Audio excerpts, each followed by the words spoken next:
part I eye the river to slumber stories and anecdotes for a restful mind. The science of sleep provides us with the why, but often we need help with the how. In a world that glorifies the busy mind, the simple act of letting go can be the hardest part of falling asleep. The stories and guided journeys that follow are designed to be a gentle current, carrying you away from the chattering thoughts of the day and towards a state of deep relaxation. They are not meant to be analyzed or overthought. Simply allow the words and images to wash over you. Chapter 5. Imagine yourself walking down a quiet cobblestone street at twilight. The air is cool and smells of evening rain and distant wood smoke.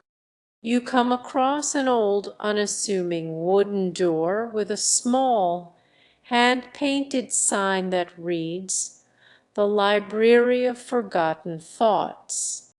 You push the door open, and a small bell chimes softly. The air inside is warm and filled with the gentle, comforting scent of old paper, leather, and beeswax. The library is circular, with floor-to-ceiling shelves packed with books of all shapes and sizes. In the center of the room, a low, comfortable armchair sits before a softly crackling fire. An elderly librarian with kind, crinkling eyes and a gentle smile greets you. "Welcome," they say in a voice as soft as turning pages. "This is a place for the thoughts that have served their purpose for the day." Notice the gentle rise and fall of your chest and abdomen with each inhalation and exhalation. Now imagine that your breath is a wide, slow-moving river. With each inhale, the river flows gently into you, bringing with it a sense of calm and peace. With each exhale, the river flows out, carrying away any tension or worries. Imagine you are standing on the bank of this river. You see a leaf floating on the surface. Place a thought that has been troubling you onto that leaf. It could be a worry about tomorrow, a memory from today. Now watch as the gentle current of your exhale carries that leaf slowly down the river, around a bend, and out of sight.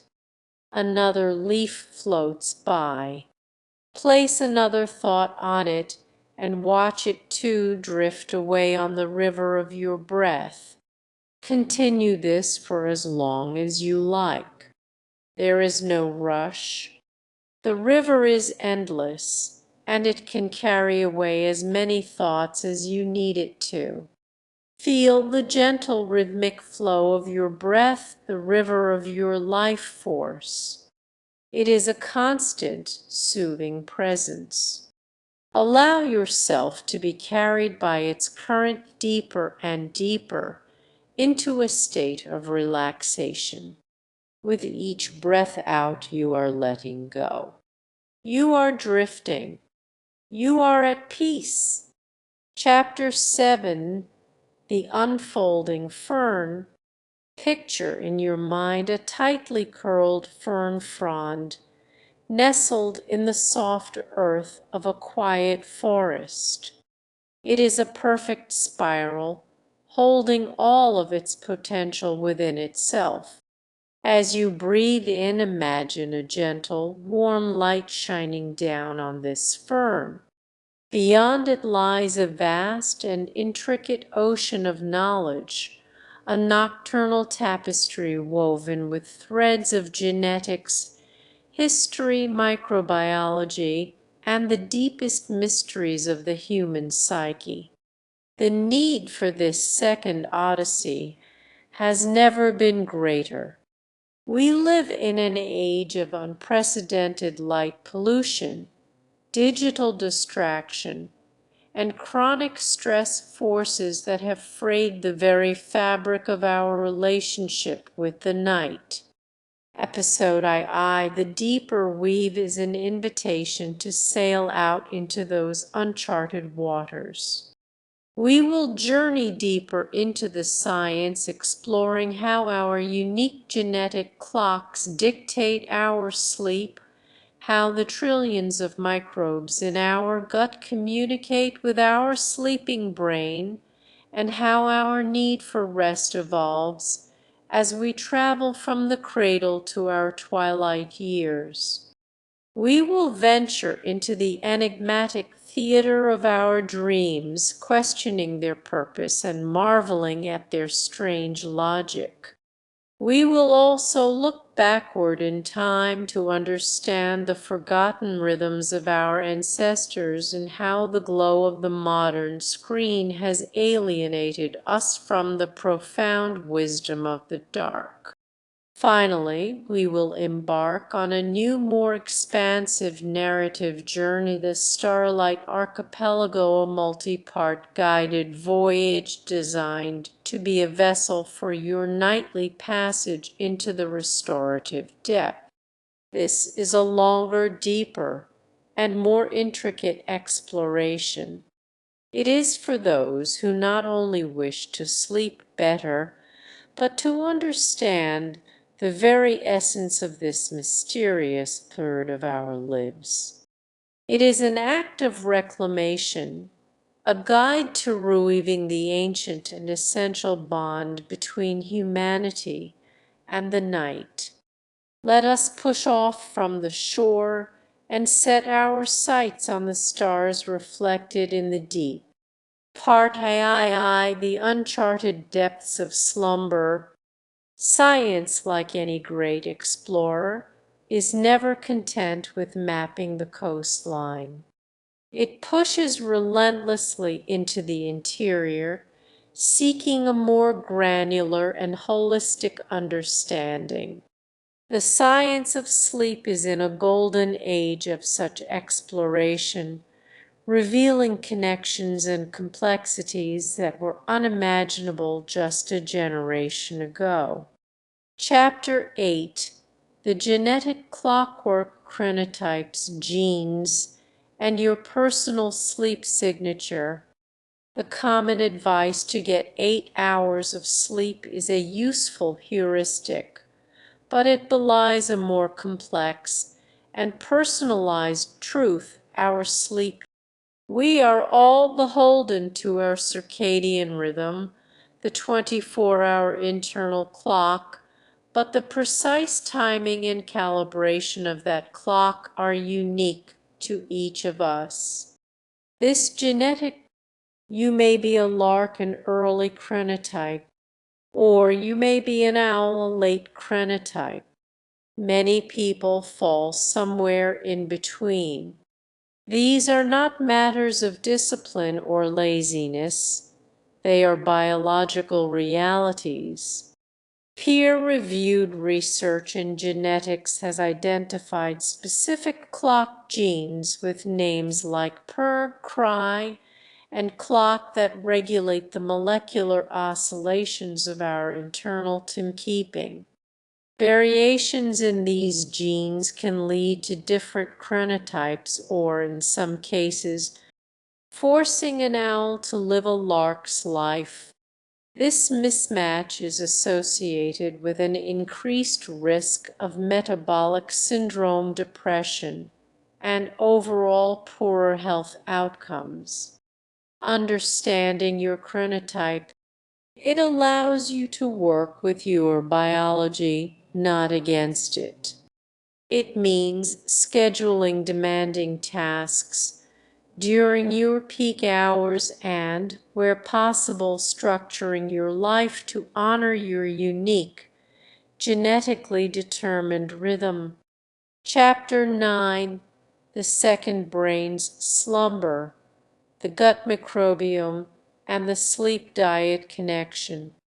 One of the most exciting frontiers in medical science is the exploration of the gut-brain axis, the intricate, bidirectional communication network. This second brain does more than just digest food. It synthesizes neurotransmitters, regulates inflammation, and, as we are now discovering, profoundly influences our sleep. The relationship is a two-way street. A healthy, diverse gut microbiome produces various sleep-promoting molecules, including serotonin and melatonin. It also helps regulate cortisol, the stress hormone, preventing it from disrupting the natural sleep-wake cycle. A diet rich in fiber, prebiotics like garlic and onions, and fermented foods, probiotics like yogurt, and kefir fosters a microbiome that actively supports good sleep. Conversely, sleep deprivation wreaks havoc on the gut. Studies have shown that even a few nights of poor sleep can alter the composition of the gut microbiome, reducing the diversity of beneficial bacteria and increasing the populations associated with inflammation and poor metabolic health. This can create a vicious cycle. Poor sleep degrades gut health. This research highlights that a holistic approach to sleep must include a conscious approach to diet, recognizing that we are not just eating for ourselves, but for the vast ecosystem within us that helps guide us to rest. Chapter 10, A Lifetime of Nights, Sleep's Journey from the Cradle to the Twilight Years. Our relationship with sleep is not static. It is a dynamic, evolving journey that mirrors our own lifespan. Infancy and childhood. An infant's world is dominated by sleep. During this period, the brain is forming trillions of neural connections, and sleep is the critical time for this construction work. Sleep is also polyphasic, scattered throughout the day and night. As children grow, their sleep consolidates into a single nighttime block, with REM sleep remaining high to support learning and neural plasticity. Adolescence, the teenage years, are marked by a biologically driven sleep phase delay. The adolescent brain's circadian clock shifts later, making it natural for teenagers to not feel sleepy until 11 p.m. or later, and to wake later in the morning. This is often in direct conflict with early school start times, leading to a generation of chronically sleep-deprived students, impacting their mental health, academic performance, and even physical safety, e.g., drowsy driving. Adulthood sleep patterns stabilize in adulthood, but the demands of career, family, and modern life often lead to sleep debt. The foundational needs for memory consolidation, immune function, and emotional regulation remain paramount. Older adulthood, as we age, our sleep architecture changes again. We tend to experience less deep, slow-wave sleep and more frequent nighttime awakenings. This can be exacerbated by medical conditions or medications. However, the need for sleep does not diminish. Protecting sleep quality in older age is a critical factor in maintaining cognitive function and protecting against neurodegenerative diseases like Alzheimer's. Chapter 11, The Theater of the Subconscious, Unraveling the Mysteries of Dreaming. We spend years of our lives dreaming, yet the purpose of these nightly narratives remains one of neuroscience's greatest unsolved mysteries. While we don't have a single answer, several compelling theories offer windows into this surreal world. Threat simulation theory, proposed by philosopher Antti Revonsuo. This theory suggests that dreaming is an evolutionary adaptation. Our ancestors' dreams were a virtual reality training ground, allowing them to rehearse responses to threats like being chased by a predator in a safe environment, thereby increasing their survival skills in the waking world. Activation synthesis hypothesis. This neurobiological theory suggests that dreams are simply the forebrain's attempt to make sense of the random, chaotic signals being fired from the brainstem during REM sleep. The bizarre narratives of our dreams are the result of our cortex trying to weave these random electrical impulses into a coherent story. Emotional processing and regulation. Building on what we discussed in episode I, this is one of the most widely supported theories. REM sleep and dreaming provide a unique neurochemical environment, low in stress-related norepinephrine, where the brain can reprocess emotionally charged memories, dialing down their intensity and integrating them into our life story. It's a form of overnight therapy. Creative problem-solving dreams are not bound by the rules of linear logic. They make connections between seemingly unrelated concepts, which can lead to moments of profound insight. Many historical breakthroughs, from the structure of the benzene ring to the invention of the sewing machine, have been attributed to dreams. Dreams are likely not one single thing but a multifaceted phenomenon. They are the brain's nightly art project, its training simulator, its therapist, and its mad inventor all at once. Chapter 12, When the Night is Troubled, a deeper look into sleep disorders. For millions, the night is not a sanctuary but a source of struggle.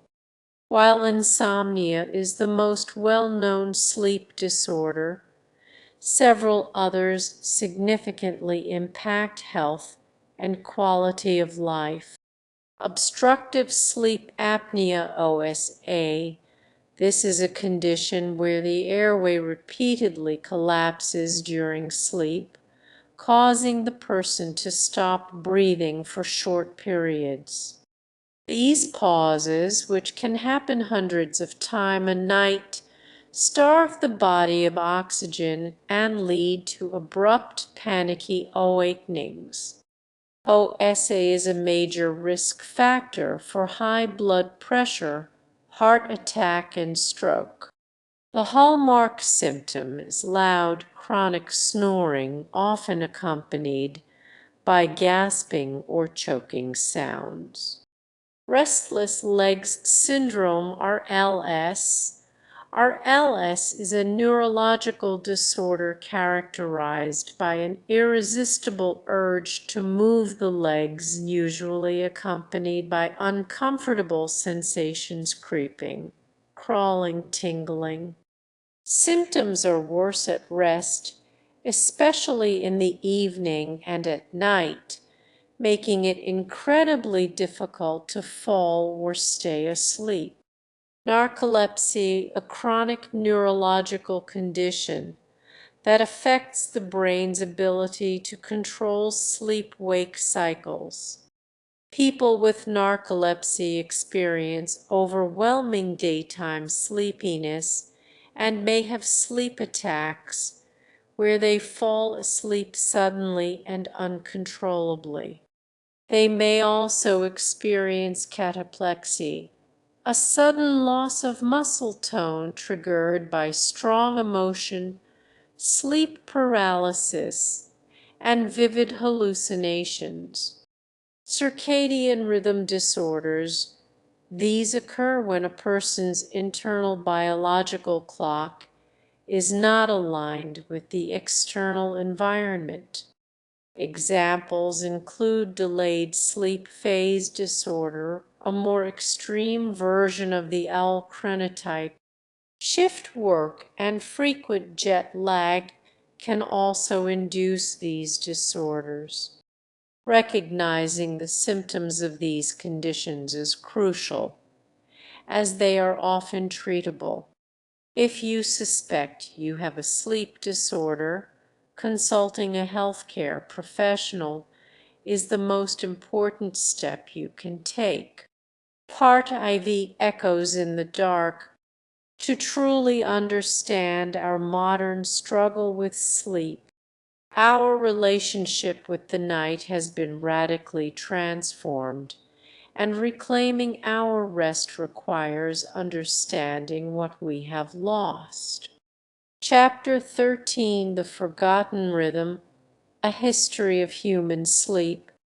For most of human history, the night was truly dark, governed only by the moon and the stars. Historian Roger Eckert, through meticulous research of historical texts, has compellingly argued that for millennia humans practiced segmented sleep.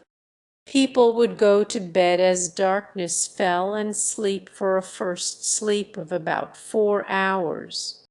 They would then wake for a period of 1 to 2 hours around midnight. This was not a restless tossing and turning, but a quiet contemplative period known as the watch. During this time, people would pray, meditate, stoke the fire, be intimate, or simply lie in bed and reflect on their dreams. It was a cherished time of peaceful introspection.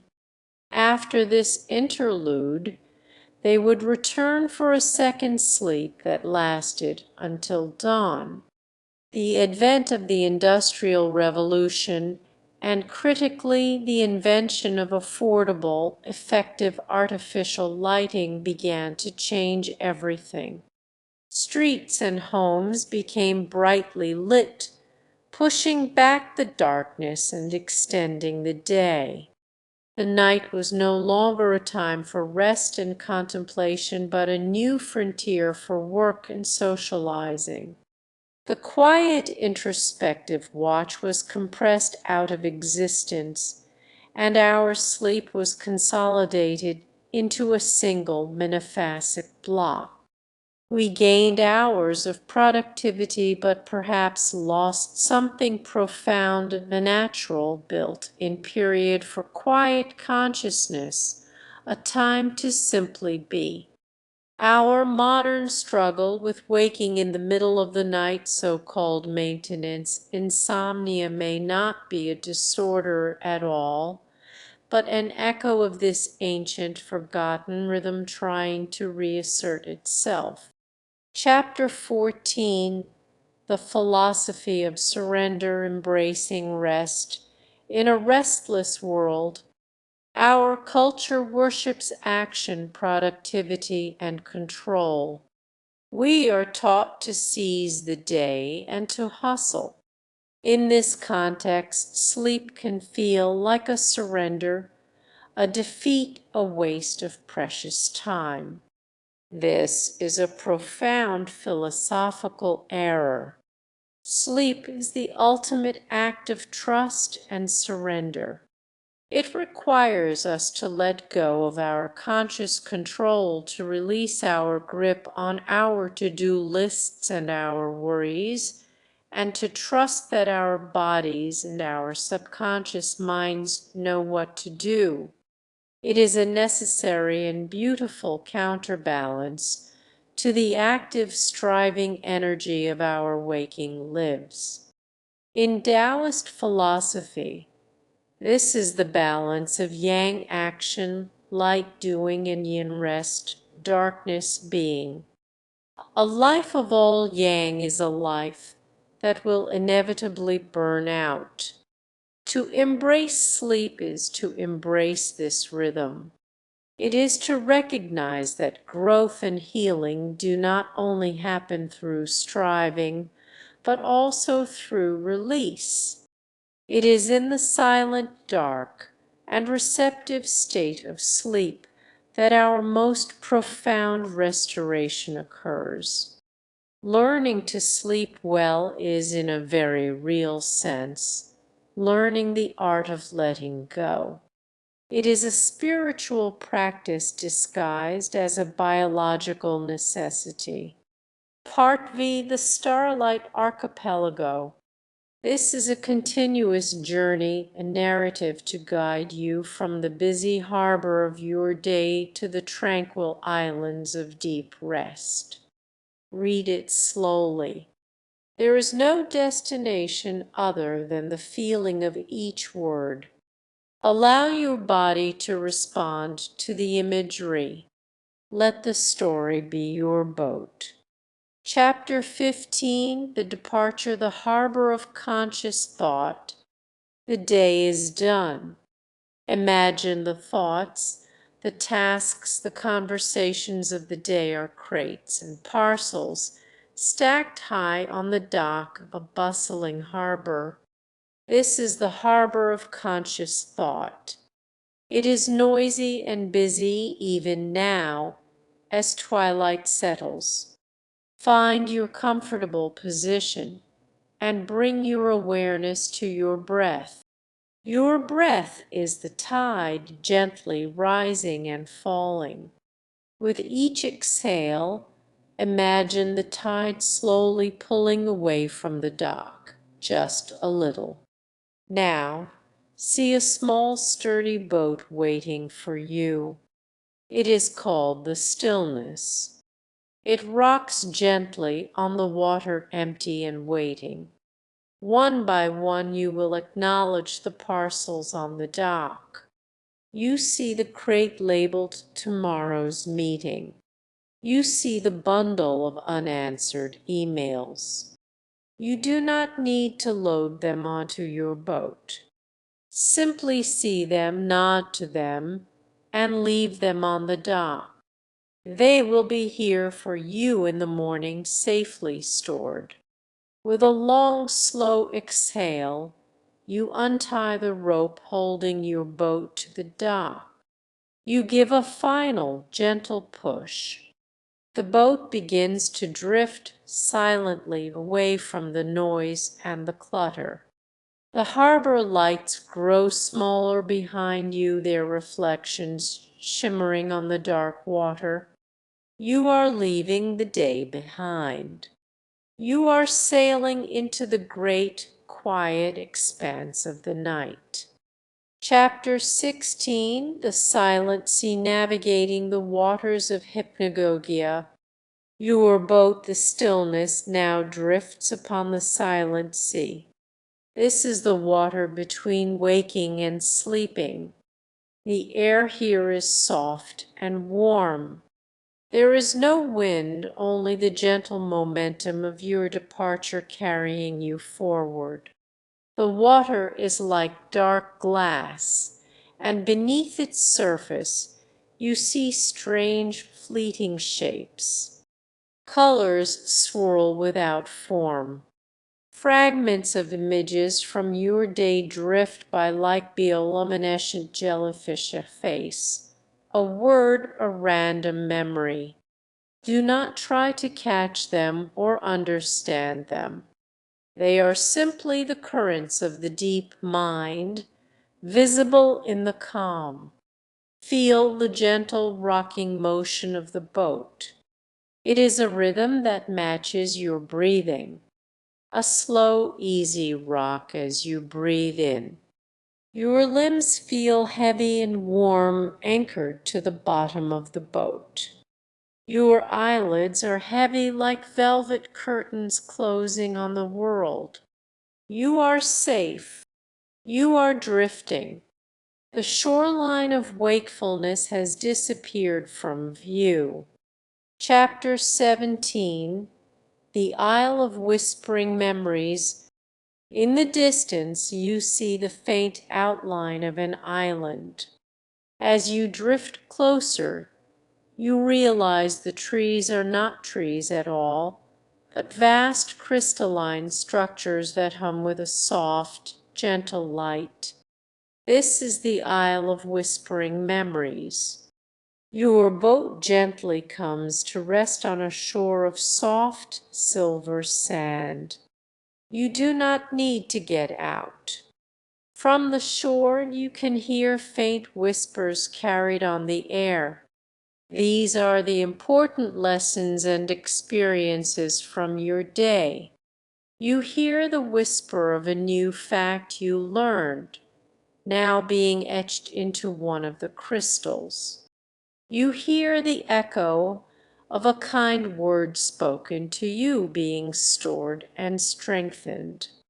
This is the island where the mind does its quiet, essential work.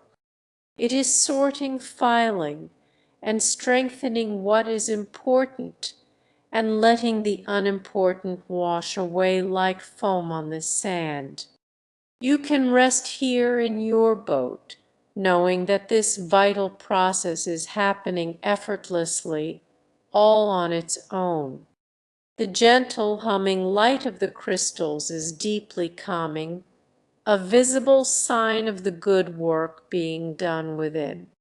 Chapter 18, The Forest of Shifting Forms. You drift away from the Isle of Memories and soon find your boat gliding into a wide, slow-moving river that flows through a dense, otherworldly forest.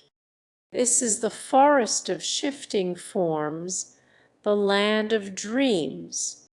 The trees here are not ordinary. One moment a tree looks like an ancient oak, the next it has the face of an old friend, and then it transforms into a towering bookshelf. The logic of the waking world does not apply here, and that is a profound relief. Strange, gentle creatures peer from behind the trees. A cat with the wings of an owl. A small fox that hums a forgotten song. Nothing here can harm you. You are merely an observer floating through a landscape painted by your own subconscious. Do not try to make sense of it. Simply allow the imagery to flow past you. Notice the colors. Notice the strange and beautiful transformations. It is a sign that your mind is deeply at rest, free from the constraints of reason, playing and exploring in its own native language. Embrace the absurdity. Embrace the wonder. You are floating through the heart of your own creativity. Chapter 19, The Deep Caldera Resting in the Stillness of Deep Sleep. The river grows wider and slower, eventually opening into a vast circular lake. The lake fills the caldera of an ancient, dormant volcano. The water here is perfectly still and impossibly deep. The sky above is a blanket of brilliant, silent stars. This is the deep caldera, the place of the most profound rest. Your boat comes to a gentle stop in the very center of the lake. There is no sound. no movement, only a vast, peaceful stillness. Here, in this deep quiet, feel the deep cellular repair taking place. Feel your muscles fully and completely released. Feel your heart beating slowly and steadily. Feel your brain being cleansed by the gentle, invisible currents of the glymphatic system. There is nothing to do here, nothing to think, nothing to be other than completely and utterly at rest. You are floating in the very heart of the night, held safely in a place of perfect peace and restoration. Surrender to the depth. Surrender to the stillness. This is the deepest sleep. This is the deepest healing. Chapter 20, The Return at Dawn. After a time that is no time at all, you feel a gentle stirring. A soft, pale light begins to touch the rim of the caldera. It is the first hint of dawn. A slow, almost imperceptible current begins to move your boat, guiding it back toward the river from which you came. You float back through the forest of shifting forms, which is now fading in the growing light. You drift past the Isle of Whispering Memories, which now stands silent, its work complete. You cross the silent sea, and in the distance you can see the faint outline of the harbor of conscious thought. The boat moves a little faster now with a sense of purpose. You feel lighter. Your limbs are refreshed. Your mind is clear and calm. As your boat, the stillness gently bumps against the dock. The parcels and crates are still there on the dock, but they seem smaller now, more manageable. You are ready for them. Take a deep epilogue, reweaving the world. We have traveled far. We have seen that sleep is written into our genes, influenced by the hidden world within our gut, and is a journey that changes throughout our lives. We have understood it as a historical artifact, a philosophical practice, and a nightly odyssey of the soul. To reclaim sleep is to reclaim a fundamental piece of our humanity. It is an act of defiance against a culture of perpetual wakefulness.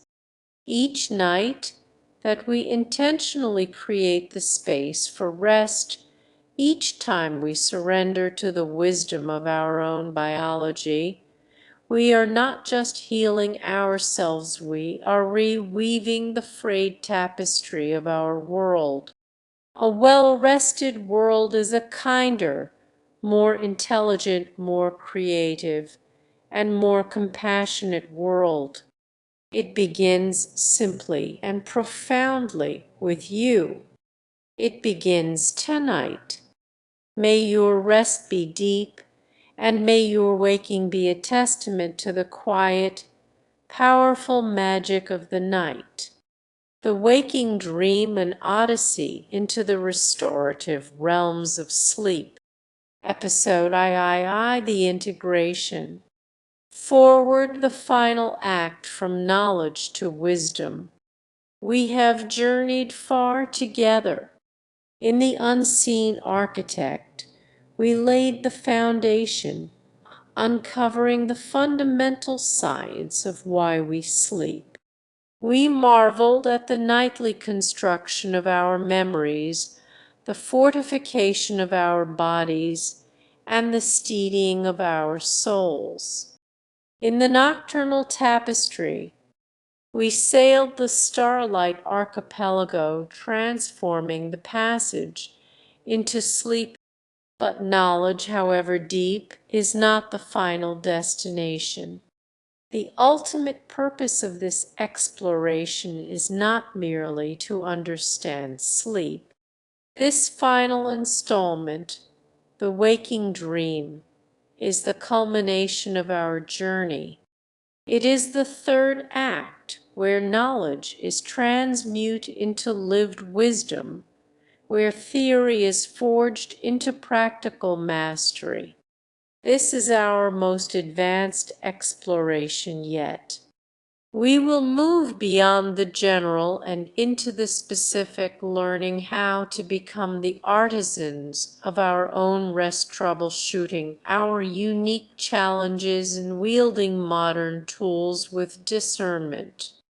We will confront the night's most difficult extremes, the temporal chaos of jet lag, the selfless exhaustion of parenthood, and the wearying vigil of chronic illness. Then we will build the final, most crucial bridge, the one that connects our sleeping and waking selves. We will become cartographers of our inner worlds through the practice of dream journaling and take our first steps into the extraordinary realm of lucid dreaming. Finally, our narrative journey will not be one to sleep, but a journey within it, a guided meditation to construct an inviolable inner sanctuary that you can carry with you into the light of day. This is the integration. This is where the unseen architect of the night and the conscious actor of the day meet and merge. This is where we learn not just to sleep, but to live the waking dream, a life enriched, guided, and empowered by the profound restorative magic of the dark. Part by the artisan of rest, advanced application and troubleshooting. Mastery of any craft moves from following rules to developing an intuitive, responsive relationship with the medium. Sleep is no different. This section is about becoming a true artisan of your own rest, equipped with the tools to diagnose, adapt, and refine your practice. Chapter 21, The Personal Sleep Laboratory, Becoming Your Own Sleep Scientist. Generic advice is a starting point, but personalized optimization is the goal. Your body, your life. To master it, you must first observe it with curiosity and precision. This means creating a personal sleep laboratory. For a period of 2 to 4 weeks, become the lead scientist of an experiment where you are the sole subject. The Advanced Sleep Diary. Go beyond simply logging bedtime and wake time. Track the following variables: the inputs the day before, caffeine, what did you drink, and at what time. Note the exact time of your last cup. Alcohol, any alcohol consumed. How much and how close to bedtime. Food, what time was your last meal? Was it heavy or light? Exercise, what kind of activity did you do, for how long, and at what time of day? Stress, on a scale of 1-10, what was your perceived stress level during the day? Naps, did you nap? For how long, and at what time? Light exposure, did you get at least 15 minutes of bright, natural morning light? How much screen time did you have in the 2 hours before bed? The outputs the night and morning after. Sleep latency, approximately how long did it take you to fall asleep? Nighttime awakenings. How many times did you wake up? For how long? What did you do? Wake up time. What time did you naturally wake up if not using an alarm? Subjective quality. On a scale of -10, how restful and restorative did your sleep feel? Morning state. How did you feel upon waking? Groggy, refreshed, anxious, energized. After a few weeks of collecting this data, you will become a master pattern recognizer. You might discover that a workout after 6 p.m. while healthy reliably delays your sleep onset. You might find that even a single glass of wine dramatically increases your nighttime awakenings. You may realize the undeniable link between a high-stress day and a restless night. This self-knowledge is more powerful than any generic advice, allowing you to make precise, informed adjustments to your daily architecture. Chapter 22: The Technologist's Dilemma, Friend or Foe? We live in an era of unprecedented self-monitoring. Wearable rings, watches, and under-mattress sensors promise to decode our nights with incredible granularity, offering scores for our REM deep and light sleep. This technology can be a powerful ally, but it can also be a source of anxiety and misinterpretation. The wise use of sleep technology as a tool for awareness, not a report card. Use your wearable data as a supplement to your sleep diary, not a replacement for it. The most important metric is how you feel. If your tracker says you had a bad night, but you feel fantastic, trust your own experience. Beware of orthosomnia.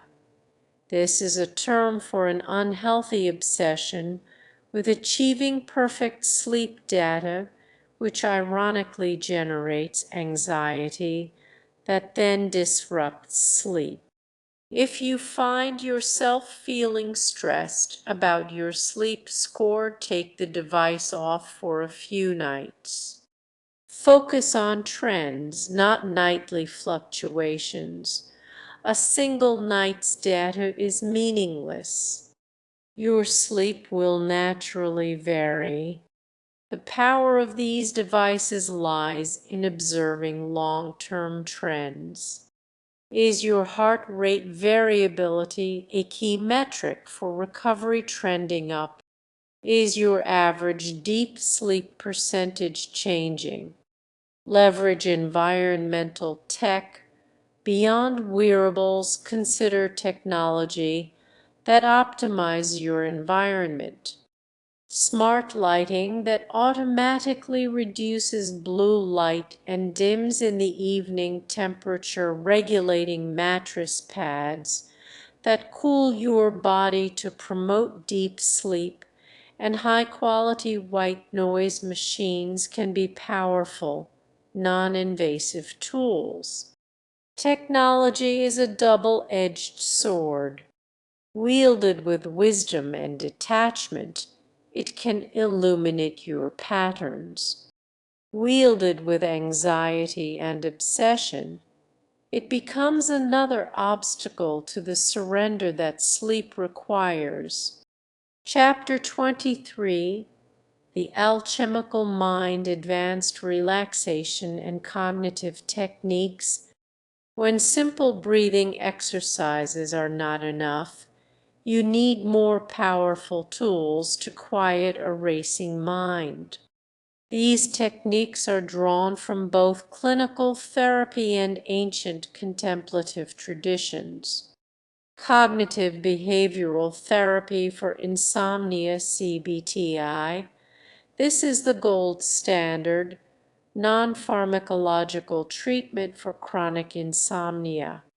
While full therapy should be done with a professional, two of its core principles can be practiced by anyone. Stimulus control reforge the link between your bed and sleep. If you are in bed and cannot fall asleep after what feels like 20 minutes, 30 minutes, get out of bed. Go to another dimly lit room and do something quiet and relaxing. Read a dull book. Listen to soft music. Do not return to bed until you feel sleepy. This breaks the cycle of anxious, frustrated tossing and turning. Sleep restriction. This may sound counterintuitive. It involves limiting your time in bed to the actual amount of time you are sleeping. If you are only sleeping 6 hours despite being in bed for 8, you would restrict your time in bed to 6 hours. This mild sleep deprivation builds up sleep drive, making you fall asleep faster and have more consolidated sleep. As sleep efficiency improves, time in bed is gradually increased. This is best done under the guidance of a professional. Non-sleep deep rest (NSD) Yoga Nidra, popularized by neuroscientist Dr. Andrew Huberman. NSD is a protocol for entering a state of profound relaxation while remaining conscious. Yoga Nidra yogic sleep is the ancient practice from which it is derived. It involves a guided meditation that systematically moves your attention through your body, inducing a state that is neurobiologically similar to the threshold between wakefulness and sleep. It is an incredibly powerful tool for restoration, even if you don't fall asleep. 20 to 30 minutes of Yoga Nidra can feel as restorative as a few hours of light sleep and is an excellent practice for the middle of the day or if you wake up during the night. Part VII Navigating the Night's Extremes. Life is not a controlled experiment. It presents us with extreme challenges that can shatter our carefully constructed sleep routines. Here we addressed some of the most common and difficult scenarios with targeted, evidence-based strategies. Chapter 24, Taming the Time Dragon, Mastering Jet Lag and Shift Work. Jet lag and shift work are modern wars waged against our ancient circadian biology. The enemy is a mismatch between your internal clock. The master weapon in this fight is light. For jet lag example, flying east from France to Japan, pre-adaptation a few days before your flight. Start shifting your bedtime and wake time mnemonis 2 hours earlier towards your destination's time zone. During the flight, set your watch to the destination time immediately. Avoid alcohol and caffeine. Try to sleep on the plane if it's nighttime at your destination. Upon arrival, this is critical. Since you flew east, you need to advance your clock. You must get bright, natural sunlight as soon as you wake up in the morning in Japan. This is the most powerful signal to reset your brain's clock. Conversely, avoid bright light in the evening. A low dose of melatonin 0.5 mg taken about 30 minutes before your target bedtime can also help. For shift work example, working a night shift. Create a daytime night. Your bedroom must become a lightless cave. Invest in high-quality blackout curtains. Cover all electronic lights. And consider wearing an eye mask. Control light exposure when your shift ends in the morning. Wear dark sunglasses on your commute home to block the stimulating morning light. When you need to wake up in the evening before your shift, expose yourself to bright light. A light therapy box can be invaluable. Anchor your sleep. Chapter 25, The Parent's Vigil, Sleep in the Crucible of Caregiving. The sleep deprivation of new parenthood is a unique and profound challenge, a form of biological and psychological trial by fire. The goal here is not perfect sleep, but survival and sanity. Radical triage. For the first few months, your priority list has only 2 items. 1. The baby is safe and fed. 2. The parents get sleep. Everything else housework. Release the guilt. Sleep in shifts. If you have a partner, this is the most effective strategy. One partner is on duty for a 4-minute 6-hour block while the other sleeps in a separate room with earplugs. This allows for at least one block of consolidated, uninterrupted sleep. Sleep when the baby sleeps seriously. It is the oldest advice because it is the most crucial. When the baby goes down for a nap, lie down and close your eyes. Even 20 minutes of NSD can be a lifesaver. Accept help if friends or family offer to watch the baby for a few hours so you can sleep. This is not a time for martyrdom. Chapter 26. The Resilience Forged in Darkness, Sleep, Chronic Illness, and Pain. For those living with chronic illness or pain, the night can be a dreaded time.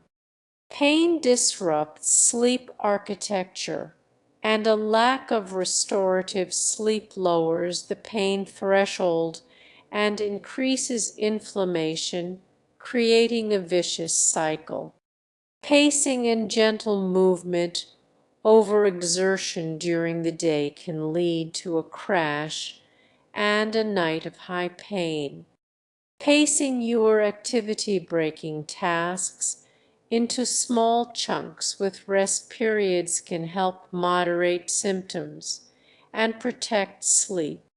Gentle movement like stretching or restorative yoga before bed can ease physical tension. Strategic medication timing. Work with your doctor to time your pain medication to provide maximum coverage during the night. Mindfulness and acceptance. Pain is a physical sensation, but suffering is the mental and emotional reaction to it. Mindfulness practices can help you learn to observe the pain sensation without the catastrophic thinking that often accompanies it. This mental uncoupling can reduce the anxiety that prevents sleep. Practices like the body scan can be particularly helpful, allowing you to bring a gentle, non-judgmental awareness to all parts of your body, including those in pain. Part VII, the bridge between worlds. We have mastered the physical and cognitive aspects of sleep. Now we turn to its most mysterious and potent gift. This is the bridge between our conscious and unconscious selves. Chapter 27, The Cartographer of the Soul. Your dreams are a deeply personal communication, a nightly letter from your subconscious to your conscious mind. A dream dictionary can't translate this language, only you can learn to read it. The practice of recall, the intention to remember, is the first and most important step. Before you fall asleep, tell yourself, I will remember my dreams tonight. Keep a journal and pen or a dedicated app by your bed. When you first wake up, do not move. Lie still for a few moments and let the tendrils of the dream come back to you. The slightest movement can shatter the fragile memory. How to journal: write down everything you can remember, the present tense as if it's happening now. I am walking down a hallway, the walls are made of ice. Don't censor or judge. Include feelings, colors, sounds, and symbols. Don't worry about narrative coherence. If you only remember a single image or feeling, write that down. The art of interpretation: look for patterns over weeks and months. Recurring symbols: is there a recurring animal, person, or object? This is a significant symbol from your personal mythology. Ask yourself, what are my personal associations with it? Emotional tone: what was the overarching feeling of the dream? Fear, joy, confusion. The emotion is often the most direct message. Connect to waking life. If you dreamt you were unprepared for an exam, where in your waking life do you feel tested or exposed? A dream of a crumbling house might relate to anxieties about your health, career, or relationships. Chapter 28, The Lucid Helmsman, An Introduction to Conscious Dreaming. Lucid dreaming is the state of being aware that you are dreaming while you are in the dream. It is an advanced skill that transforms the dreamer from a passive observer into a conscious explorer of their own mind. Why cultivate lucidity? Overcoming nightmares. By becoming lucid within a nightmare, you can confront the threatening figures, ask them what they represent, or simply change the dream's outcome, robbing them of their power. Creative rehearsal: artists, musicians, and scientists can use the lucid dream state to practice their skills, solve creative problems, and explore new ideas in a world without physical constraints. Personal growth and exploration: it offers a direct line to the subconscious, allowing for profound self-exploration and spiritual experiences. Techniques for inducing lucidity: reality checks. Throughout your waking day, get into the habit of asking, am I dreaming? And performing a reality check. Try to push your finger through your other palm. Look at a clock or a line of text, look away and look back in a dream. It will often have changed. This habit will eventually carry over into your dreams, triggering lucidity. Mnemonic induction of lucid dreams: mild. As you are falling asleep, visualize yourself becoming lucid in a recent dream. This sets a strong intention. Wake back to bed WBTB.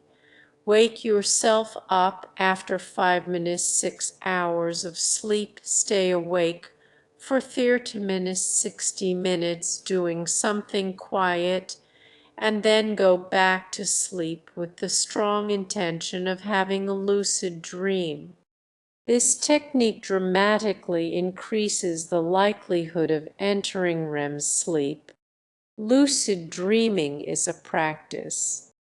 It takes patience and consistency, but it is perhaps the most profound journey one can take without ever leaving their bed. Part IX, The Inner Sanctuary. Chapter 29, The Architect of the Inner World.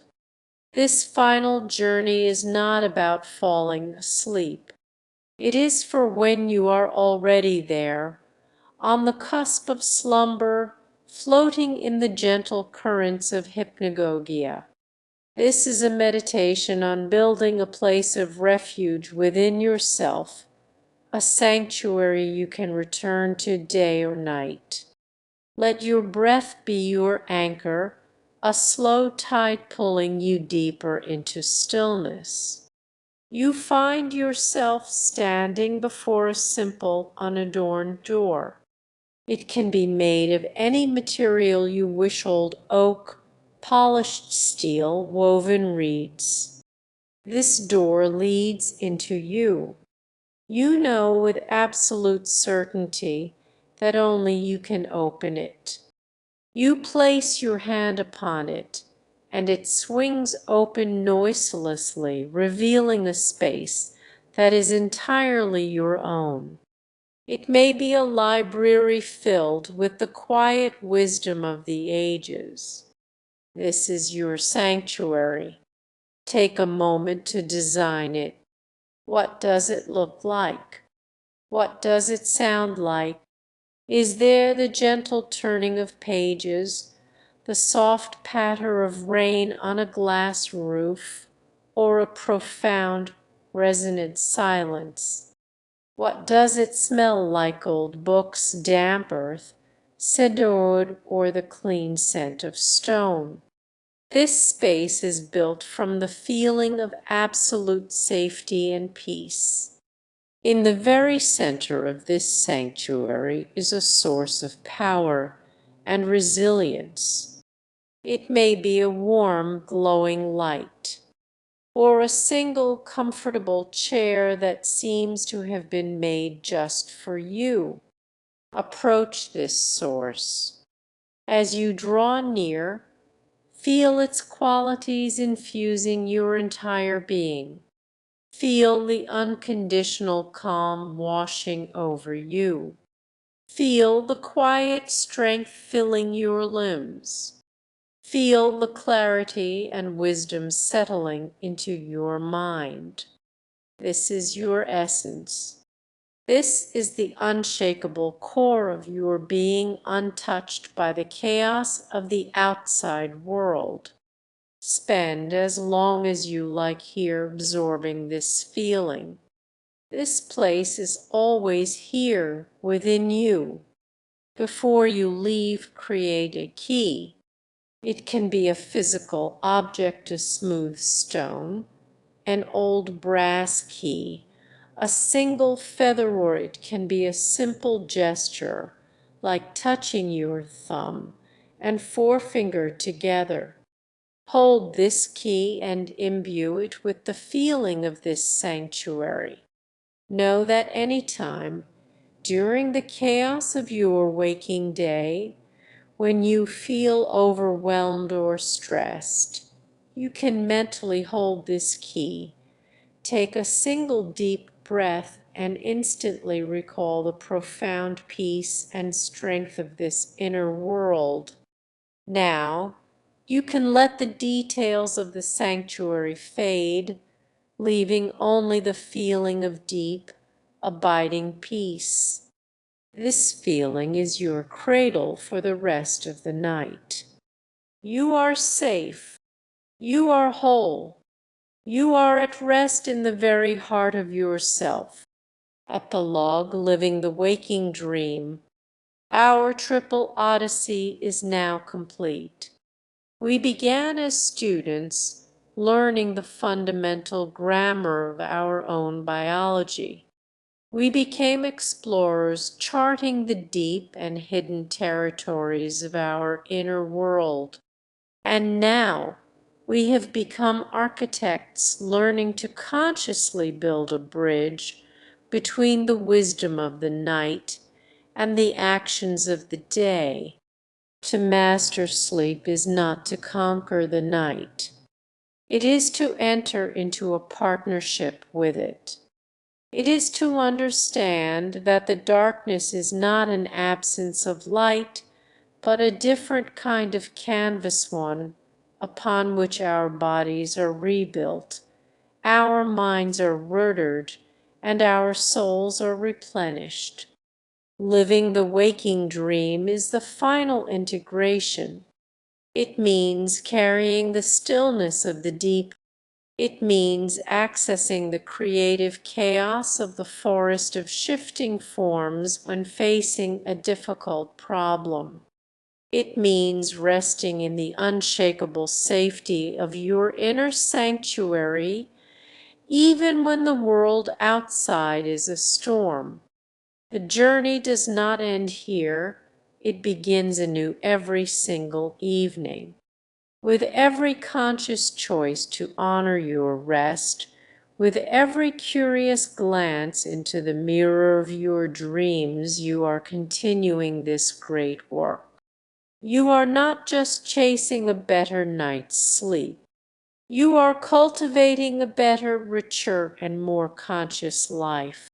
May your nights be your sanctuary, and may your days be the beautiful waking dream that is born from them. The collective nocturne and odyssey into the restorative realms of sleep. Episode IV: The Great Awakening. Forward: the ripple effect. Over 3 Odysseys, we have journeyed into the heart of the individual night. We have been scientists decoding the cellular mechanics of our own restoration. We have been artisans honing our personal craft of rest. We have been explorers, mapping the surreal landscapes of our own dreams and building sanctuaries within our own minds. We have learned, I hope, and yet if our journey were to end there, it would be incomplete. For no one sleeps in a vacuum. Our personal slumber is but a single, quiet cove connected to a vast and turbulent societal ocean. The most pristine sleep hygiene, the most profound meditative practice, can be shattered by the realities of the world we have built, by the glow of streetlights that pierce our curtains, by the siren's wail at 3 a.m., by the ping of a late-night work email, by the economic anxieties that follow us into our beds. This final installment, the collective nocturne, is the great zooming out. It is the necessary final act that asks us to lift our gaze from our own pillows and look at the world's sleeplessness. We will investigate the architecture of our cities, the economics of our exhaustion, and the hidden crisis of sleep inequality. We will see that a society's relationship with sleep is a measure of its humanity, its wisdom, and its justice. But this will not be a journey into despair. We will also discover the architects of a better night, the policymakers, the conscious corporations, and the community activists who are fighting to reclaim the dark. Finally, we will venture to the furthest horizons of this topic, touching upon the role of sleep in our collective consciousness and its profound connection to the great cosmic rhythms of existence. Our final narrative will not be a solitary voyage, but a shared fable of a city that learned to dream again. This is the great awakening, the realization that our personal quest for rest is inextricably bound to our collective fate. To truly heal our own relationship with the night, Part X, the Sleepless Society, we have meticulously designed our bedrooms for optimal rest. But what of the larger bedroom? We all share our society itself. We are beginning to realize we have engineered a world that is fundamentally and often aggressively anti-sleep. Chapter 30, The Architecture of Insomnia, Light, Noise, and the Urban Night. Our cities are monuments to perpetual wakefulness. For most of human history, the setting of the sun brought a profound, non-negotiable darkness and quiet. Today, the urban night is a chaotic symphony of artificial stimuli that wage a constant war on our circadian biology. The tyranny of light pollution is not merely an aesthetic issue for astronomers, it is a public health crisis.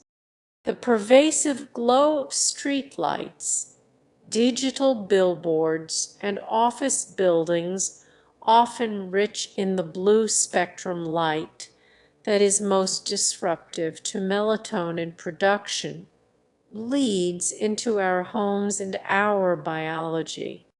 Peer-reviewed epidemiological studies have linked residents in areas with high levels of outdoor nighttime light to increased risks of sleep disorders.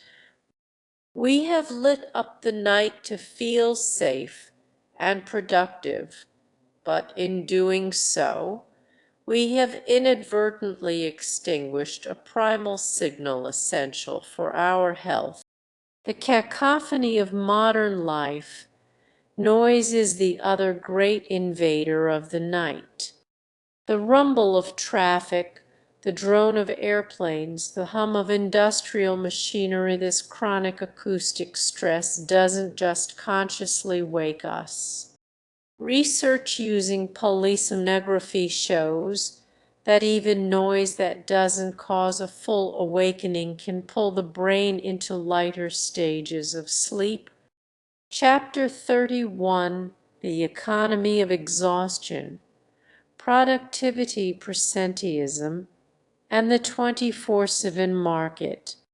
Our economic system is built on a dangerous myth.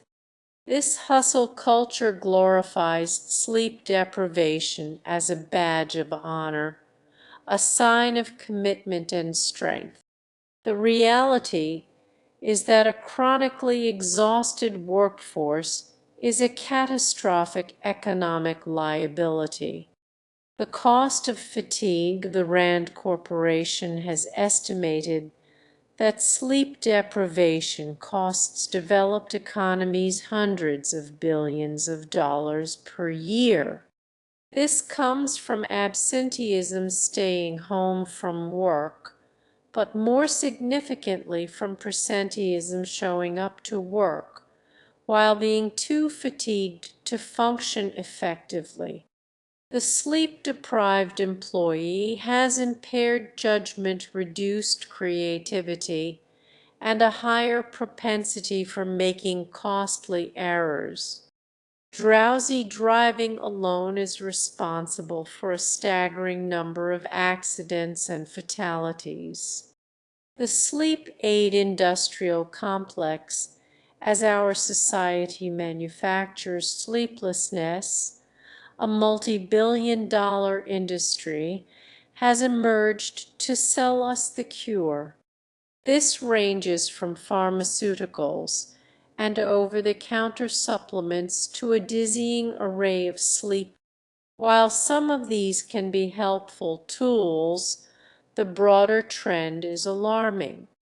We are being sold individual, commodified solutions for a systemic problem, masking the symptoms without addressing the root causes embedded in our work culture and societal values. Chapter 32, The Sleep Gap, a Crisis of Social Justice. Perhaps the most insidious aspect of our collective sleep deprivation is that it is not distributed equally. A profound sleep gap exists, mirroring and exacerbating existing social and economic inequalities.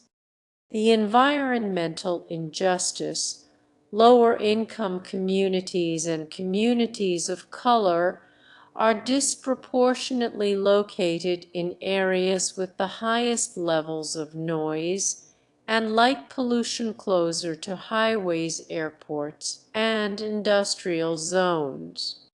They are more likely to live in smaller, more crowded housing where a quiet, dark bedroom is an unattainable luxury.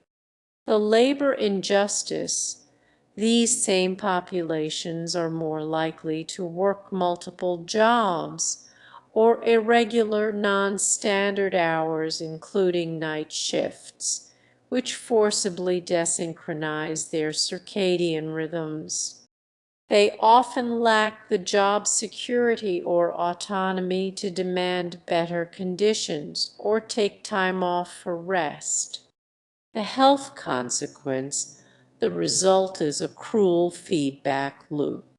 The stress and precarity of poverty disrupt sleep, and the resulting chronic sleep deprivation worsens the health conditions like obesity, diabetes, and hypertension that are already more prevalent in these communities.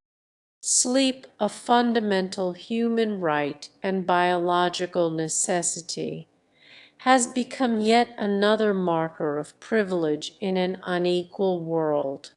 Part Xi, Mending the Broken Night, recognizing the systemic nature of our sleeplessness, is the first step. The next is to envision and build a world that honors rest. This requires moving beyond individual solutions and embracing collective action. Chapter 33, The Policy of Rest, Advocating for a Well-Rested World. Thoughtful public policy can provide the structural support for a healthier relationship with sleep. Later school start times. As we learned in episode II, adolescent biology is wired for a later sleep-wake cycle. Decades of research have shown that delaying middle and high school start times to 8:30 a.m. or later leads to improved academic performance, better mental health, and reduced rates of teen car accidents. This is one of the most impactful public health interventions available. The right to disconnect, pioneered in France.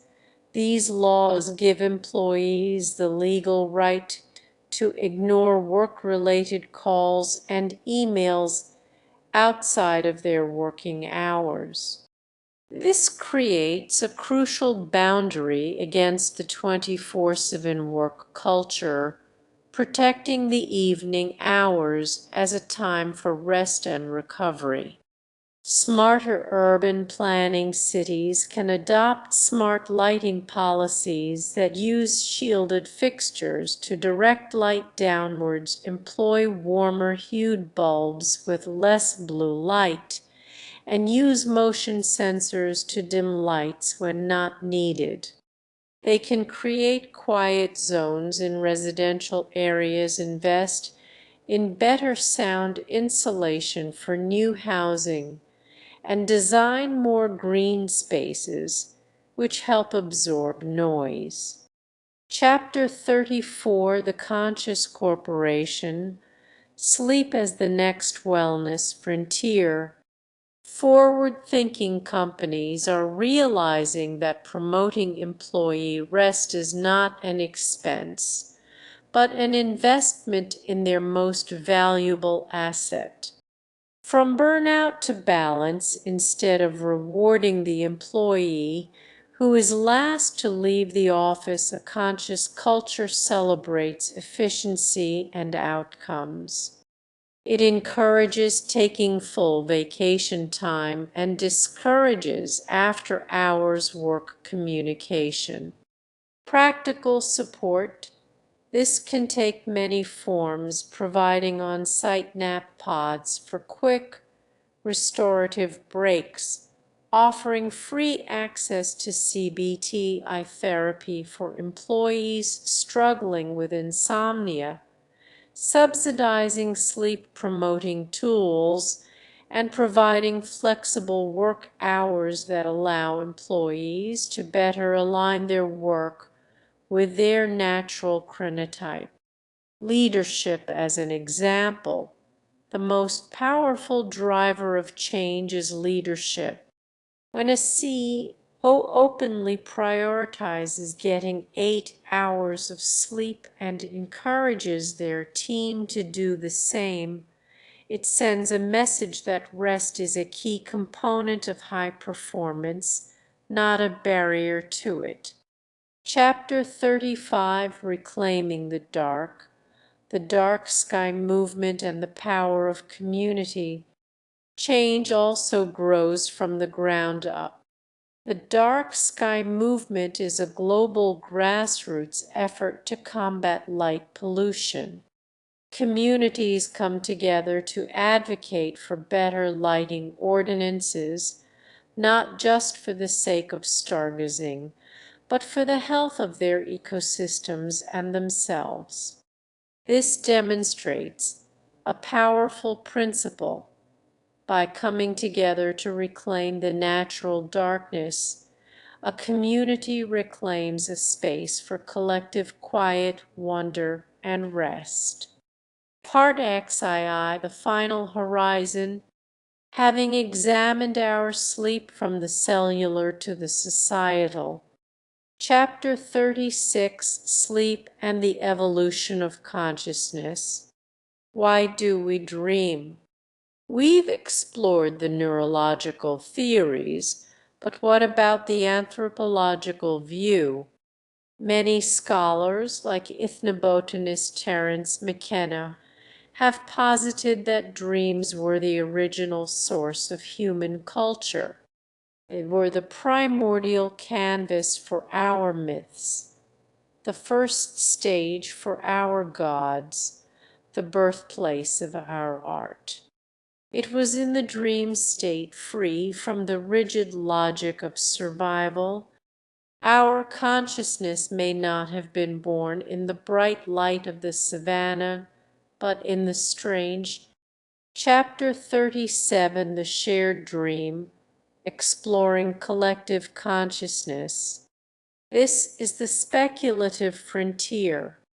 Carl Jung proposed the existence of a collective unconscious, a reservoir of shared, inherited psychic material archetypes and symbols that surface in our myths and our dreams. Could our dreaming minds tap into this shared layer of consciousness? While mainstream science remains skeptical, the anecdotal evidence is fascinating. There are documented cases of psi phenomena in dreams, such as telepathic dreams between loved ones and groups of people, like those undergoing a shared trauma, reporting strikingly similar dream themes and symbols without prior communication. Perhaps in the deepest states of sleep, Chapter 38, The Great Surrender, Sleep, Mortality, and the Cosmic Rhythm, every night we perform a ritual of profound surrender. We release our ego, our plans, our fears, and our very sense of self into a state of unconsciousness. We trust that the world will continue without our vigilant supervision, and that we will return to ourselves in the morning. In this way, sleep is a nightly rehearsal for the final surrender of death. The ancient Greeks understood this, personifying sleep hypnos and death thanatos as twin brothers. To learn to sleep well, to let go without fear, is to practice one of life's most essential spiritual lessons. It is to accept that we are part of a larger rhythm, a cosmic oscillation between being and non-being, light and dark, activity and stillness. Sleep is our most intimate connection to this universal pulse. It is not an escape from life, but a deep immersion into its foundational mystery. Part XIII, The Nocturne. Chapter 39, The City That Learned to Dream Again. Once there was a city that never slept. It was a magnificent city, famous for its tireless energy. Its towers blazed with light all through the night, and the hum of its traffic was a constant, restless lullaby. The people of the city were proud of their exhaustion. They wore their dark circles like medals and drank bitter, black coffee as if it were a sacrament. They had forgotten what true silence sounded like, and the stars were only a faint memory in the stories of their grandparents. But in this city a quiet change began. It started not with the mayor or the billionaires in their penthouses, but with a librarian on a small, forgotten street. She noticed that the children who came for story time were too tired to listen, so she began a new tradition. The last hour of each day at the library became the quiet hour. The bright overhead lights were switched off, and small, warm-hued lamps were turned on. She would not read stories of grand adventures, but would instead tell soft, rambling tales about the secret sleeping life of the forest. At first, only a few children came, but soon their parents began to stay, sinking into the cozy chairs, the quiet words washing over them. They left the library not energized, but calmed, their shoulders a little lower, their breath a little deeper. The baker who lived next to the library noticed this. He was tired of baking bread under the harsh glare of fluorescent lights at 4 a.m. Inspired, he replaced his own lights with warmer bulbs and began to play soft, classical music during his pre-dawn work. The bread, he swore, tasted better. The delivery drivers who came to his bakery started their frantic days with a moment of unexpected. The ripple spread. A tech company, seeing its employees burned out and uninspired, started a lights-out policy on its servers and communications after 8 p.m., forcing everyone to disconnect. Their productivity, after an initial dip, soared.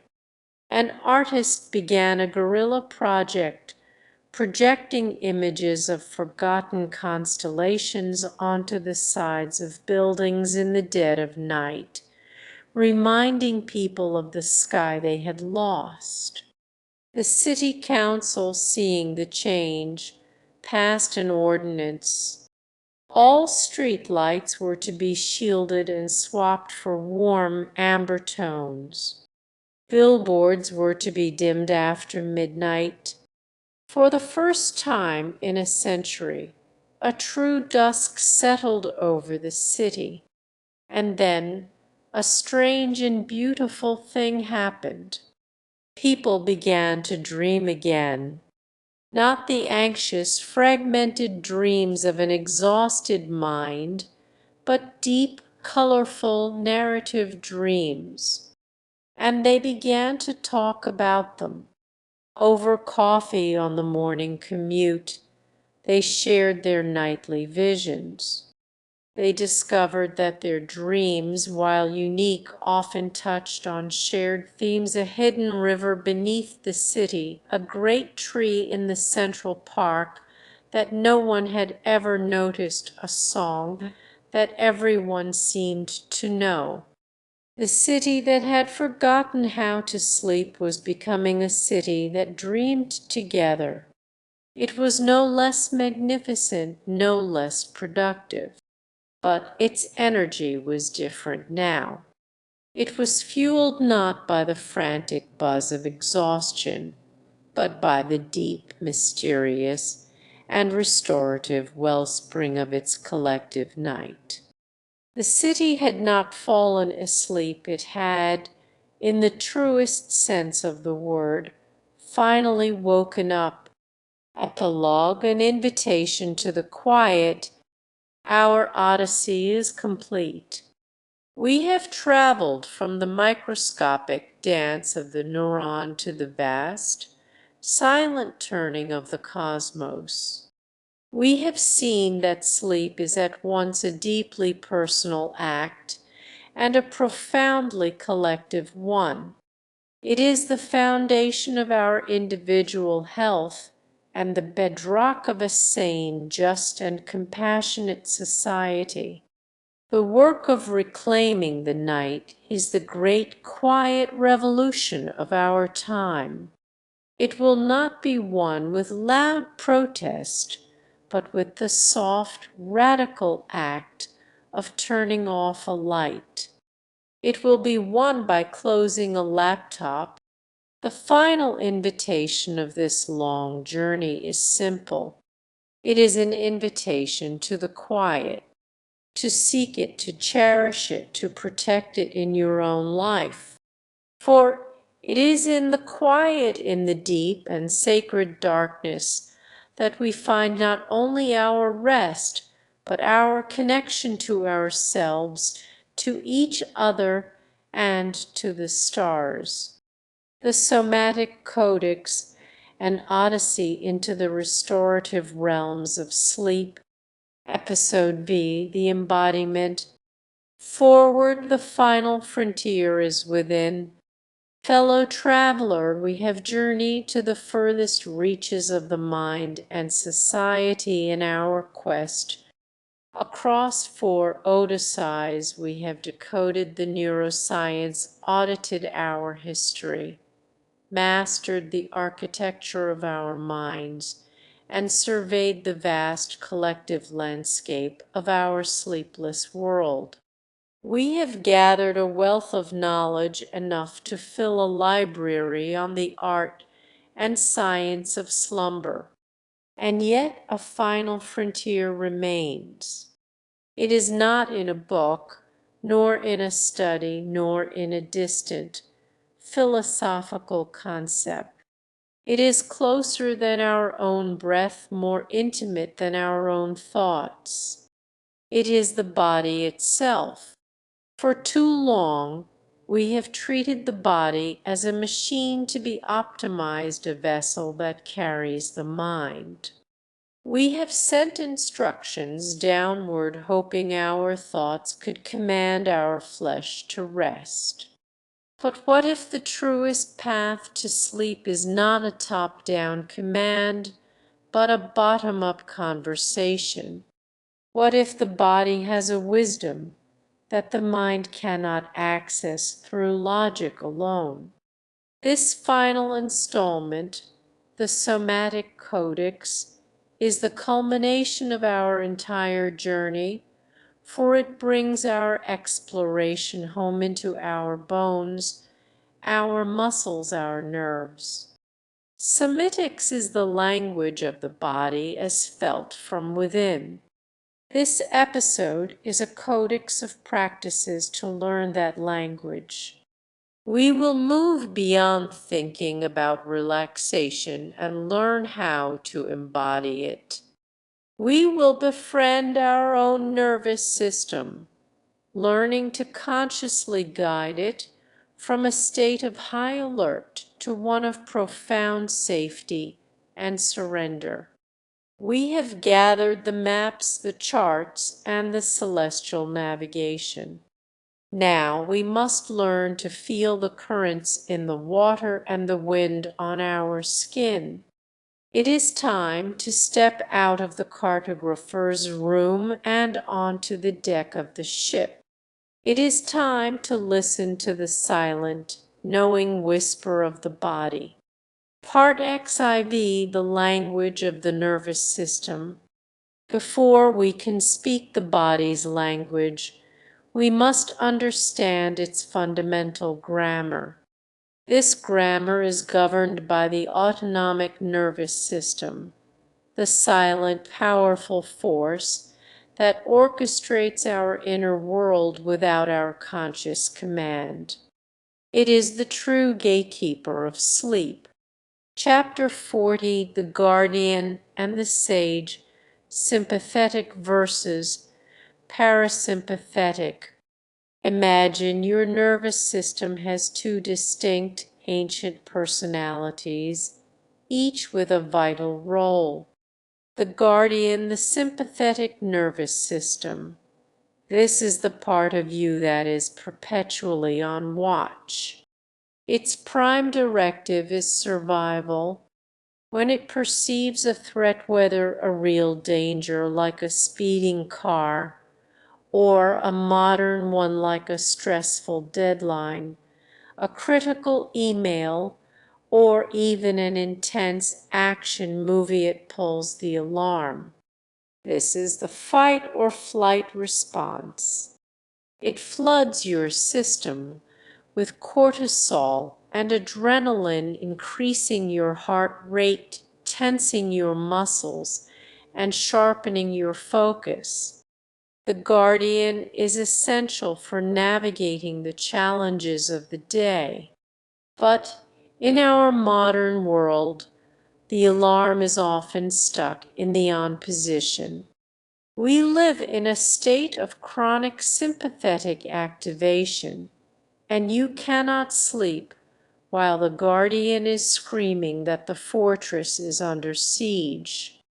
The sage, the parasympathetic nervous system. Its domain is rest and digest, feed and breed, and, most importantly for us, tend and befriend. The sage is the master of healing, restoration, and calm. It slows the heart rate, relaxes the muscles, and diverts energy to long-term projects like digestion and cellular repair. Sleep is the sage's sacred temple. It is a state that is physiologically impossible to enter without a dominant parasympathetic tone. The key to unlocking sleep, therefore, is not to vanquish the guardian, it is your protector, but to respectfully thank it for its service and gently hand the reins over to the sage for the night. The practices that follow are, in essence, a series of conscious, physical rituals designed to communicate to the vigilant guardian that the day's battle is over, and the wise healing sage may now emerge. Chapter 41, Neuroception, the body's unspoken sense of safety. How does the guardian know when to sound the alarm? It uses a subconscious primal sense called neuroception, a term coined by Dr. Stephen Porges. Neuroception is the process by which our nervous system constantly scans our internal and external environment. Cues of danger, a loud, sudden noise, the blue-tinged light of a screen at night, a racing heart, a shallow, rapid breath, an argument with a loved one, even a cluttered, chaotic room. These signals are subconsciously interpreted by our nervous system as threats, keeping the guardian on high alert. Cues of safety, a quiet, dark room, the rhythmic, steady sound of a fan, a warm, heavy blanket, the slow, deep rhythm of your own breath, the gentle, predictable voice of a guided meditation, the feeling of a relaxed, unclenched jaw. These signals tell our neuroception that we are safe. Sleep is the most vulnerable state we enter. We are unconscious, immobile, and unaware. We cannot allow ourselves to enter this state unless our neuroception has given the all clear. The ultimate goal of our pre-sleep ritual is to consciously curate an environment, both external and internal, that is saturated with cues of profound safety. Part XV, the somatic practices. This is the heart of the Codex, a series of physical practices designed to shift your nervous system from a sympathetic state of alert guardianship. Chapter 42, The Art of the Exhale, Vagal Nerve Toning. The vagus nerve is the superhighway of the parasympathetic nervous system. Directly stimulating this nerve is the fastest way to signal calm to your entire body. The key to the vagus nerve is your breath, while inhalation is a slightly activating sympathetic process. Exhalation is a calming parasympathetic one. By consciously extending your exhale, you are literally toning your vagus nerve and telling your body it is time for the sage to take over. The physiological side, the fastest way to quell real-time stress. It involves 2 sharp inhales, through the nose, the first one long, the second a short top up to inflate any collapsed air sacs in the lungs, followed by a long, complete, extended exhale through the mouth. Do this 1 to 3 times whenever you feel a wave of anxiety, or as the very first step in your wind-down routine. 4-7-8 breathing, a simple rhythmic practice. Inhale quietly through your nose for a count of 4. Hold your breath for a count of 7. Exhale completely and audibly through your mouth for a count of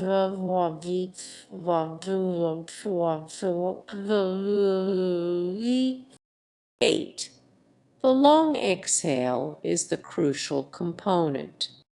Repeat for 4 to 8 breath cycles. Simple extension, the easiest and most intuitive practice. Simply make your exhale roughly twice as long as your inhale.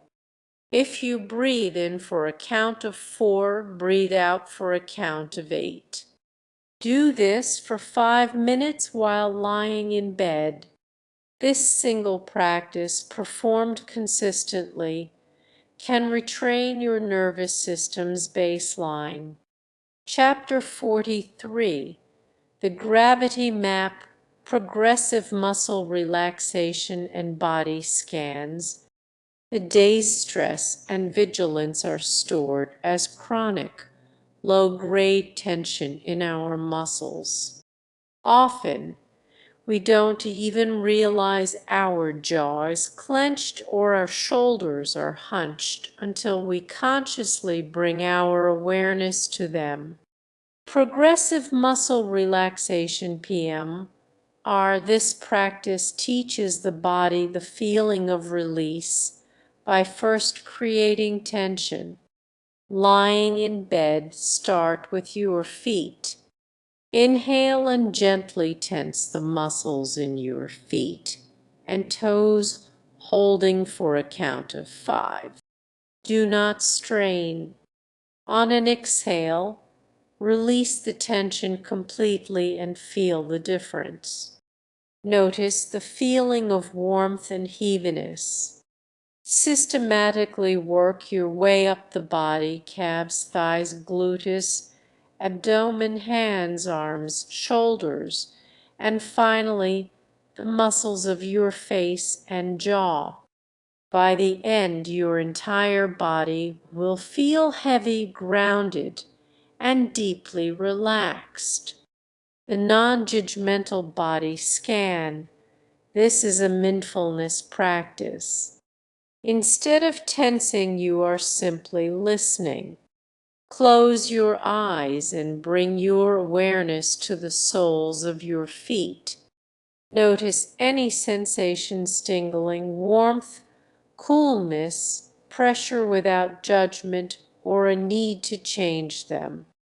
Slowly, like a gentle spotlight, move your awareness up through every part of your body. When your mind wanders, gently guide it back.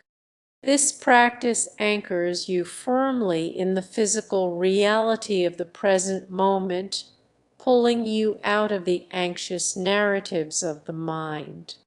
Chapter 44, The Unwinding, Gentle Somatic Movement.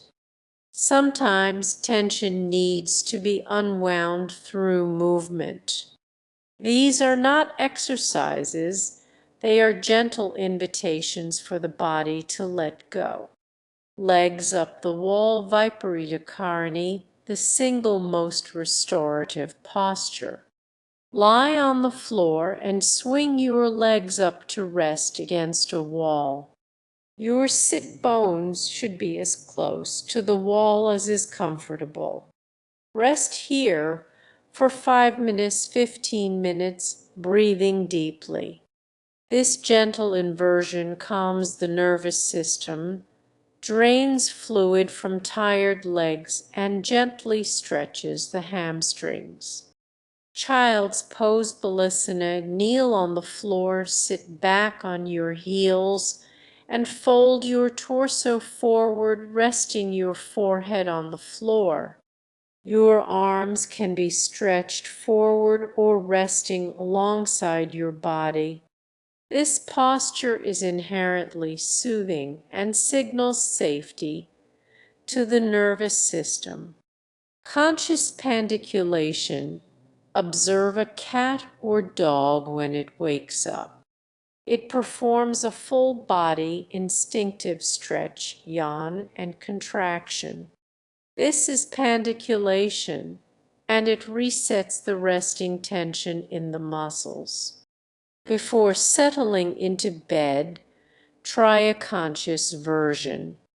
Reach your arms overhead and point your toes, stretching your whole body long as you inhale. Then, as you exhale, contract and curl into a ball. Do this a few times to release stored energy and reset your muscular system. Chapter 45. Use external sensations to send powerful, undeniable cues of safety to your neuroception. Temperature: your body's core temperature needs to drop by about -2 degrees Celsius to initiate and maintain sleep. You can biohack this by taking a warm, not hot bath. The warmth brings blood to the surface of your skin. When you get out, your body rapidly cools, sending a powerful signal to your brain that it's time for sleep. Touch: the skin is our largest sensory organ. Gentle, soothing touch stimulates the release of oxytocin, the love hormone, which is profoundly calming. This can come from a partner, but self-touch is also powerful. Try placing one hand on your heart and the other on your belly as you lie in bed, simply feeling the warmth and the gentle pressure. Wait: the calming effect of a hug is universal.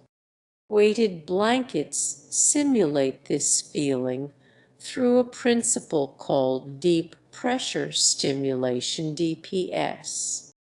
The gentle, evenly distributed weight can lower cortisol levels and increase the production of serotonin and melatonin, creating a feeling of being safely held and grounded.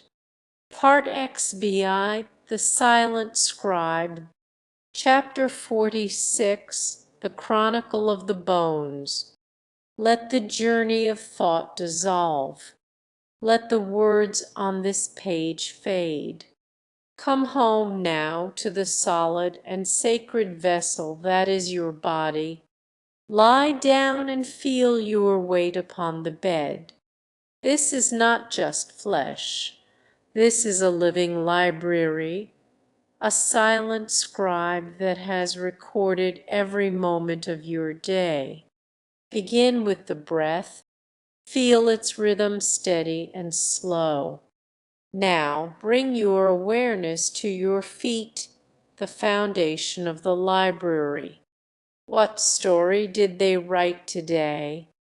Did they stand in a long queue? Did they walk through soft grass? Feel the memory of the ground still humming in their souls. With your next exhale, let that story be archived. Feel the feet become heavy, still, their chapter for the day complete. Travel up to your legs, the pillars that carried you through the world.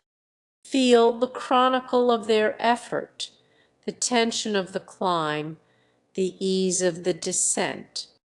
Thank them for their strength, and with a long, slow breath out, let their chronicle be filed away for the night. Let them rest motionless and deeply. Continue your journey inward to the vast archive of the torso. Feel the rhythm of your heart, the gentle historian, beating out the tempo of the day, the moments of excitement, the moments of calm.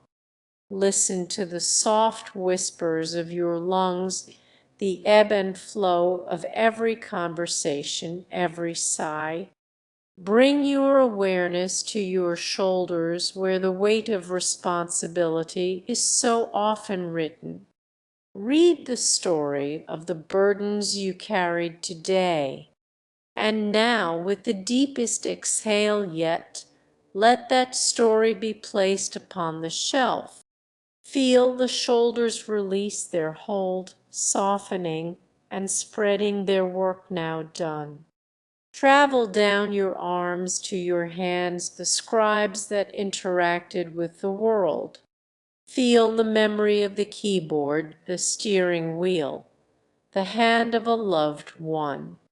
Each finger holds a story. Acknowledge these stories, and with a gentle breath let your hands soften and open, letting go of all they have held. Finally, arrive at your head, the great reading room of the library. Feel the tension in your jaw, the keeper of unspoken words.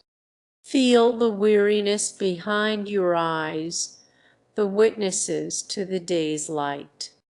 Feel the subtle energy in your scalp, the echo of a million thoughts. With a final complete sigh, let the lights in the reading room dim. Let the books be closed. Let the great library of your body become utterly still, cloaked in a profound and healing silence. The day's chronicle is complete. The silent scribe may now rest, to be restored and renewed by the deep magic of the dark. Epilogue. Coming home. Our grand odyssey, spanning 5 episodes, has taken us across the universe. We have navigated the cosmos of the neuron, the timelines of history, the intricate webs of society, and the surreal landscapes of the dream world. We have gathered so much, but in the end, the entire journey leads back to this single, sacred moment you hear now in your own body.